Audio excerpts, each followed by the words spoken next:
Boss 3 घंटे हो गए, वो आएगा ना?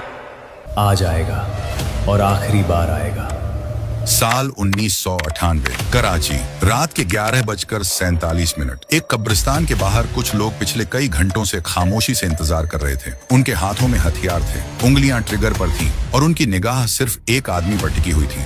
निशाना चूकना नहीं चाहिए, आज नहीं चुकेगा।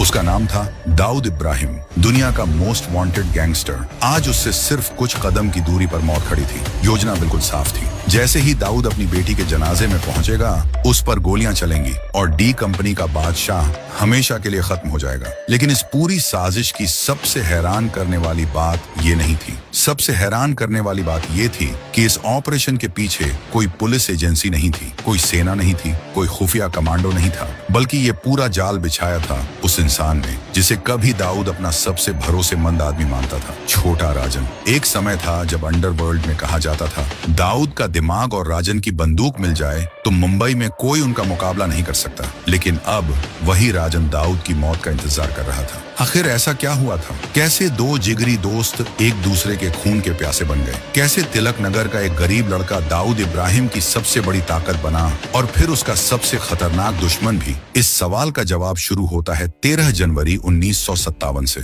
मुंबई का चेंबूर इलाका। इसी दिन एक साधारण मजदूर परिवार में एक बच्चे का जन्म हुआ। नाम रखा गया राजेंद्र सदाशिव निखालजे, एक ऐसा नाम जिसे दुनिया आगे चलकर छोटा राजन के नाम से जानने वाली थी। पिता सदाशिव निखालजे एक मामूली मजदूर थे, माँ घर संभालती थी। घर में 4 भाई और 2 बहनें और गरीबी इतनी गहरी थी कि 5वीं कक्षा के बाद स्कूल छूट गया। न जब हाथ खाली हों और उम्र कच्ची हो तो बंबई की गलियां अपना रास्ता खुद बना लेती हैं। छोटी उम्र में ही राजेंद्र एक लोकल गैंग से जुड़ गया जिसे लोग गंगा बुलाते थे। काम था सिनेमा घरों के बाहर टिकट ब्लैक करना। तिलक नगर के सहकार सिनेमा के बाहर रोज जमावड़ा लगता था। लड़के, अड्डेबाज और वो लोग जो कानून की परवाह किए बगैर अपनी रोजी चलाते थे। राजेंद्र भी उनमें से एक था। अगले 12 सालों तक वो यही करता रहा, लेकिन उसकी किस्मत में टिकट ब्लैक करना नहीं लिखा था। 1979, तिलक नगर, सहकार सिनेमा के बाहर पुलिस ने अचानक छापा मारा। लाठियां चलने लगी, भगदड़ मच गई, सब भाग रहे थे। लेकिन 22 साल का राजेंद्र नहीं भागा। उसने पलटकर एक पुलिस कांस्टेबल के हाथ से लाठी छीन ली और फिर